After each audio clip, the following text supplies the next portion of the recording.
दोस्तों, आज की कहानी है माजी जेठानी जी भी इंसान है, कोई मशीन नहीं, वो भी तो थकती हैं।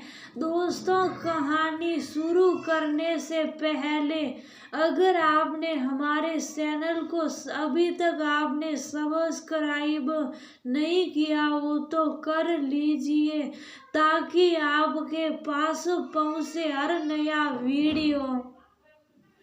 क्या यार सुननिया, जब भी हम किसी पार्टी में जाते हैं तुम बस एक साड़ी लपेट लेती हो, थोड़ा मेकअप किया करो, घर में बस एक नाइटी डाल कर रहना, कहीं अचानक जाना हो तो एक सूट डाली और सर्दी कहाँ मैं सोचता था मेरी बीवी एकदम टिप टॉप मिलेगी, पर तुम तो खैर 5 साल से एक ही बात कह कह कर अब मैं उब गया हूँ। कभी जो खुद पर ध्यान दे दिया करती मनीष अपनी पत्नी के साधारण रहन सहन पर कभी कभी खींच कर आपा खो बैठता था, पर सुननिया भी क्या करे, बेचारी को मेकअप करना हद से ज्यादा भारी लगता था। वहीं उसकी बड़ी जेठानी मिताली फुर्सत से तैयार होती एकदम बन ठन कर, जब वह किसी पार्टी में जाती तो सबकी वाहवाही पाती। तब मनीष सुननिया को आंखें तरेरते हुए मानो कहता, सीखो कुछ भाभी से। तब सुननिया का जी करता उल्टे पाँव वह लौट जाए। जेठानी वह तो कुछ करती नहीं, घर की सारी जिम्मेदारी सुननिया के माथे रहती। घर के एक कमरे में मिताली अपनी एक दोस्त के कहने पर उसके साथ मिलकर बुटीक चलाती हैं, तो दिन भर उधर ही रहती। एक सहायिका भी है घर के लिए, पर मिताली उसे भी अपने कामों में उलझाए रखती है। सुननिया बुलाना भी चाहे तो मिताली कह देती, खुद कर लो ना सुननिया, काम ही कितना होता है। सुननिया कुर्ती पर कुछ कह नहीं पाती, उसके भी अपने 2 छोटे बच्चे, वह उनको देखे काम करे या खुद का ध्यान रखे। आज भी देवर की शादी की रिसेप्शन पार्टी में जाने के लिए वह जल्दी से बच्चों को तैयार कर निकल रही थी कि पति मनीष के ऐसे कमेंट्स से दिल टूट सा गया। एक पैर पर खड़ी हो काम करे, फिर खुद के लिए वक्त कहाँ से निकाले, सास भी सुननिया सुननिया करती रहती। खैर नई देवरानी घर आ गई, समुख मिलनसार स्वभाव की मिनल जल्दी ही पूरे परिवार में हिल मिल गई।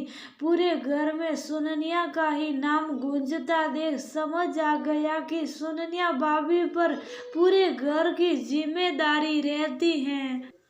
वो उनकी मदद को जाना भी चाहती तो कहती, अभी तो आई हो, कुछ दिन के बाद करना, तब तक घर के लोगों के स्वभाव रहन सहन और व्यवहार को समझो। मीनल के लिए तो दोनों जेठानियां ही थी, पर वह देख रही थी बड़ी जेठानी जरा भी घर के कामों में छोटी जेठानी की मदद नहीं करती, बस पूरा दिन अपनी बुटीक में बैठी रहती और हुक्म चलाती।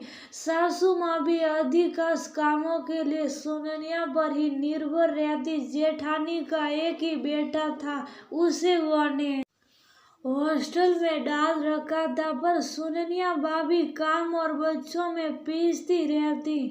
कुछ ही दिनों बाद सुननिया के बड़े बच्चे का जन्मदिन आया। कुछ ही लोगों के साथ पास ही एक रेस्टोरेंट में पार्टी का आयोजन किया गया। सुननिया अपनी आदत अनुसार जल्दी से साड़ी लपेट कर निकलने लगी। ये देखते ही मनीष ने बिना ये देखे सामने कौन कौन है सुननिया को सुनाना शुरू कर दिया। आज हमारे बेटे का जन्मदिन है, थोड़ा तो ढंग से सज संवर लो, पर तुम तो नियत ही आगे कुछ कहता। सासू माँ ने कहा, ठीक ही तो लग रही है, दिन भर कामों में लगी रहती, अकेली जान क्या क्या करे, अब घर में सब मिलकर काम करते तो इस बेचारी को भी बन सवर कर पार्टी में जाने का मौका मिल सकता। जैसे तेरी भाभी जाती हैं। बेटा तूने भी देखा ही है, फिर बेवजह इस तरह बात करने का क्या मतलब, वो भी सबके सामने। ऐसा करो सुननिया बहू, जाओ थोड़ा मेकअप कर लो। कुछ लोगों को लगता मेकअप करके ही सुंदर लगा जा सकता है। सुननिया शुभ साफ कमरे की ओर बढ़ी ही थी कि मीनल सुननिया के पीछे पीछे चल दी। सुननिया भाभी बुरा मत मानिएगा तो एक बात पूछूं? मीनल ने कहा। हाँ हाँ पूछो ना। सुननिया ड्रेसिंग टेबल कुछ खोजने लगी। रुकिए भाभी मैं अभी आई। सुननिया को हल्का मेकअप करते हुए पूछी, आपको ऐसे ही बोलते मनीष भैया, आपको बुरा नहीं लगता क्या? आप थकती नहीं हो क्या? भाभी इंसान हो, आप कोई मशीन नहीं। घर में रहने वाले सबको अपने अपने काम करने चाहिए, पर यहाँ तो सबके काम आप ही करती रहती हो। खुद पर ध्यान दो भाभी। मैं शिकायत नहीं कर रही, पर कल को छोटे होने के नाते मुझसे कोई इतनी उम्मीद करेगा तो मुझसे तो नहीं होगा। जब भैया को पसंद है तो आप अब खुद पर ध्यान दो, जैसे बड़ी बहू भाभी खुद का ध्यान रखती हैं। मीनल की बात सुन सुननिया ने कहा, सब लड़की को शौक होता है। मीनल पर क्या करूं?